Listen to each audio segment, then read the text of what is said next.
राधे राधे प्रिय भक्तों, आप सभी का हार्दिक स्वागत है। भगवान श्री कृष्ण की असीम कृपा आप सभी पर बनी रहे। जो भी भक्त इस समय श्रद्धा और विश्वास के साथ इस कथा को सुन रहे हैं, उनके जीवन में सुख, शांति, समृद्धि और भगवान श्री कृष्ण का दिव्य आशीर्वाद सदैव बना रहे। भक्तों, जब भी पृथ्वी पर अधर्म बढ़ता है, जब निर्दोष लोगों पर अत्याचार होने लगता है, जब सत्य और धर्म संकट में पड़ जाते हैं, तब भगवान स्वयं किसी न किसी रूप में अवतार लेकर संसार का कल्याण करते हैं। ऐसा ही एक दिव्य और अद्भुत अवतार था भगवान श्री कृष्ण का। उनकी बाल लीलाएं, उनकी मधुर मुस्कान, उनकी बांसुरी की तान, उनकी करुणा और उनका दिव्य ज्ञान आज भी करोड़ों लोगों के जीवन को प्रकाशित करता है। इसलिए हर वर्ष पूरे भारतवर्ष में जन्माष्टमी का पर्व अत्यंत श्रद्धा और उल्लास के साथ मनाया जाता है। लेकिन वर्ष 2026 में जन्माष्टमी कब है? सनातन पंचांग के अनुसार वर्ष 2026 में श्री कृष्ण जन्माष्टमी शुक्रवार 4 सितंबर 2026 को मनाई जाएगी। इस दिन भक्त पूरे दिन व्रत रखेंगे और रात्रि में भगवान श्री कृष्ण के जन्मोत्सव का उत्सव मनाएंगे। मध्य रात्रि में ठीक 12 बजे मंदिरों की घंटियां गूंज उठेंगी, शंखनाद होगा। भक्त नंद के आनंद भयो जय कन्हैया लाल की का जय घोष करेंगे और लड्डू गोपाल का दूध, दही, घी, शहद और गंगा जल से पंचामृत अभिषेक करेंगे। चारों ओर भजन कीर्तन होगा, मंदिरों में झांकियां सजेंगी, घर घर दीपक जलेंगे और पूरा वातावरण भक्ति में हो जाएगा। लेकिन क्या आपने कभी सोचा है कि भगवान श्री कृष्ण का जन्म आधी रात में ही क्यों हुआ? इसके पीछे भी एक बहुत ही गहरा आध्यात्मिक संदेश छुपा हुआ है। भक्तों, उस समय पृथ्वी पर अत्याचार अपनी सीमा पार कर चुका था। मथुरा का राजा कंस अत्यंत क्रूर और अहंकारी था। उसकी शक्ति इतनी बढ़ गई थी कि वह समय को सबसे बड़ा समझने लगा था। उसने धर्म का नाश करना शुरू कर दिया था। साधु संतों पर अत्याचार होने लगे। निर्दोष लोगों का जीवन भय से भर गया। कंस की बहन देवकी का विवाह वासुदेव जी के साथ बड़े धूमधाम से हुआ। विवाह के बाद जब कंस समय अपनी बहन को विदा करने जा रहा था, तभी अचानक आकाशवाणी हुई, हे कंस, जिस देवकी को तुम इतने प्रेम से विदा कर रहे हो, उसी का 8वां पुत्र तेरी मृत्यु का कारण बनेगा। यह सुनते ही कंस का चेहरा क्रोध से लाल हो उठा। उसका प्रेम तुरंत भय में बदल गया। उसने उसी क्षण अपनी तलवार निकाल ली और अपनी ही बहन देवकी का वध करने के लिए आगे बढ़ा। तभी वासुदेव जी ने हाथ जोड़कर कहा, हे राजन, देवकी निर्दोष है। यदि तुम्हें भय उसके पुत्र से है तो हम वचन देते हैं कि देवकी की प्रत्येक संतान जन्म लेते ही तुम्हें सौंप देंगे। कंस ने यह बात मान ली, लेकिन उसने देवकी और वासुदेव दोनों को कारागार में बंद कर दिया। समय बीतता गया। देवकी की पहली संतान का जन्म हुआ।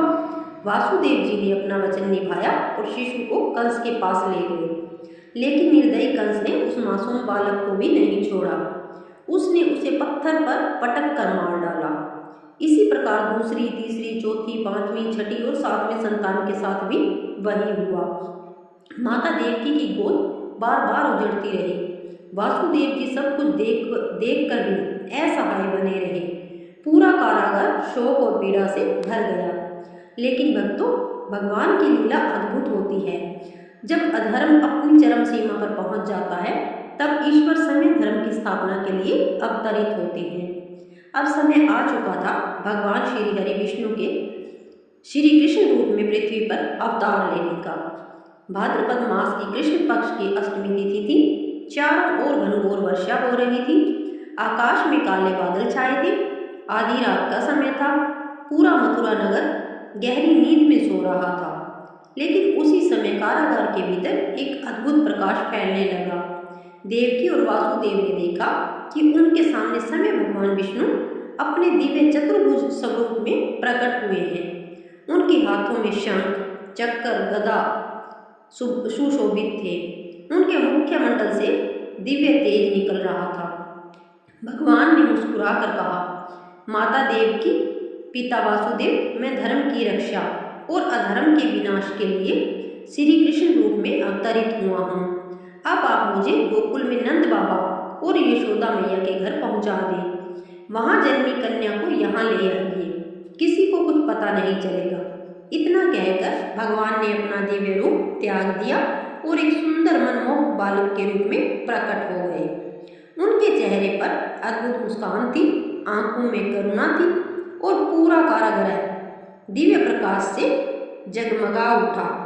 यहीं से प्रारंभ होती है वह अद्भुत लीला जिसने पूरे संसार का इतिहास बदल दिया। भगवान श्री कृष्ण के बाल रूप में प्रकट होते ही कारागार में एक अद्भुत चमत्कार हुआ। वर्षों से बंद पड़े लोहे के ताले अपने आप खुल गए। पहरेदार गहरी नींद में सो गए और कारागार के विशाल द्वार समय खुल गए। वासुदेव जी ने प्रेम पूर्वक बालक श्री कृष्ण को एक टोकरी में रखा और कारागृह से बाहर निकल पड़े। उस समय मूसलाधार वर्षा हो रही थी, बिजली चमक रही थी, लेकिन भगवान की इच्छा से कोई भी उन्हें नहीं देख पाया। जब वासुदेव जी यमुना नदी के किनारे पहुंचे तब यमुना उफान पर थी। ऐसा लग रहा था मानो नदी पार करना असंभव हो। तभी भगवान के अनंत सेवक शेषनाग प्रकट हुए और अपने विशाल फलों से श्री कृष्ण के ऊपर छत्र बनाकर वर्षा से उनकी रक्षा करने लगे। वासुदेव जी जैसे ही यमुना में उतरे वैसे ही यमुना का जल शांत होने लगा। कहा जाता है कि यमुना माता ने भगवान श्री कृष्ण के चरणों का स्पर्श करने के लिए अपना जल थोड़ा ऊपर उठाया। भगवान के चरण स्पर्श करते ही यमुना धन्य हो गई और वासुदेव जी सुरक्षित गोकुल पहुंच गए। उधर नंद बाबा के घर माता यशोदा ने एक कन्या को जन्म दिया था। वासुदेव जी ने श्री कृष्ण को वहां सुलाया और उस कन्या को लेकर पुनः कारागार में लौट आए। जैसे ही वे पहुंचे सभी ताले फिर से बंद हो गए और सब कुछ पहले जैसा दिखाई देने लगा। जब कंस को 8वीं संतान के जन्म का समाचार मिला तो वह तुरंत कारागार पहुंचा।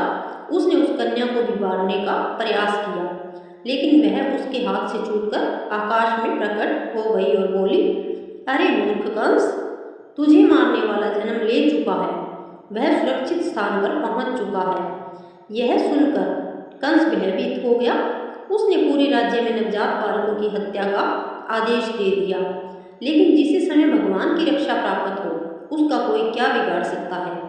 गोकुल में नन्हे कान्हा धीरे धीरे बड़े होने लगे। उनकी मुस्कान से पूरा ब्रज आनंदित रहता। वे कभी माखन चुराते, कभी गोपियों के घर शरारत करते, तो कभी अपनी मधुर बांसुरी से सबका मन मोह लेते। उनकी प्रत्येक लीला संसार को प्रेम, सरलता और भक्ति का संदेश देती थी। भक्तों, जन्माष्टमी केवल भगवान श्री कृष्ण का जन्म नहीं है, बल्कि यह धर्म, प्रेम और सत्य की विजय का पर्व है।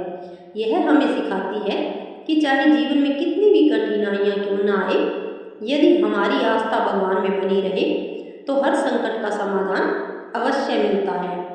जन्माष्टमी के दिन प्रातः स्नान करके स्वच्छ वस्त्र धारण करें, घर के मंदिर की अच्छी तरह साफ सफाई करें और लड्डू गोपाल को सुंदर वस्त्र, मोर पंख, मुकुट और फूलों से सजाएं। पूरे दिन श्रद्धापूर्वक व्रत रखें। यदि स्वास्थ्य अनुमति न दे तो फलाहार भी कर सकते हैं। दिन भर भगवान श्री कृष्ण के भजन, मंत्र और श्रीमद् भागवत गीता का पाठ करना अत्यंत शुभ माना जाता है। रात्रि में भगवान के जन्म समय पंचामृत से अभिषेक करें। दूध, दही, घी, शहद और गंगा जल से स्नान कराकर उन्हें नए वस्त्र पहनाएं। माखन, मिश्री, पंजीरी, फल, मिठाई और तुलसी दल का भोग लगाएं। इसके बाद श्री कृष्ण की आरती करें और पूरी परिवार के साथ नंद के आनंद भयो जय कन्हैया लाल की का जय घोष करें। माना जाता है कि जो भक्त श्रद्धा से जन्माष्टमी का व्रत और पूजा करता है उसके घर में सुख, समृद्धि, संतान सुख और भगवान की विशेष कृपा बनी रहती है। इस दिन गो सेवा, जरूरतमंदों को भोजन कराना और दान पुण्य करना भी अत्यंत फलदायी माना गया है। भगवान श्री कृष्ण केवल बड़े बड़े यज्ञों से नहीं बल्कि सच्चे प्रेम और निष्काम भक्ति से प्रसन्न होते हैं। भक्तों, भगवान श्री कृष्ण का जीवन हमें हर परिस्थिति में मुस्कुराना सिखाता है। उन्होंने कारागार में जन्म लिया, अनेक कठिनाइयों का सामना किया, फिर भी सदैव प्रेम, करुणा और धर्म का मार्ग बनाया। यही संदेश आज भी हमारे जीवन के लिए सबसे बड़ी प्रेरणा है। यदि हम अपने जीवन में सत्य, प्रेम, दया और सेवा को अपनाएं तो भगवान श्री कृष्ण की कृपा सदैव हमारे साथ रहती है। जन्माष्टमी की रात भगवान के सामने दीपक जलाकर मन ही मन अपनी इच्छा प्रकट करें और पूरी श्रद्धा से कहें, हे प्रभु, मेरे जीवन में भी धर्म, प्रेम, सद्बुद्धि और भक्ति का प्रकाश कर दीजिए। मेरे परिवार को स्वच्छ, सुखी और समृद्ध बनाए रखिए। मान्यता है कि सच्चे मन से की गई प्रार्थना भगवान श्री कृष्ण तक अवश्य पहुंचती है। आप सभी को श्री कृष्ण जन्माष्टमी की हार्दिक शुभकामनाएं। भगवान श्री कृष्ण की कृपा आप और आपके पूरे परिवार पर सदैव बनी रहे। यदि आपको यह वीडियो पसंद आई हो तो वीडियो को लाइक करें, अपने परिवार और मित्रों के साथ साझा करें और हमारे चैनल को सब्सक्राइब करें। बोलिए वृंदावन बिहारी लाल की जय। श्री कृष्णा। राधे राधे।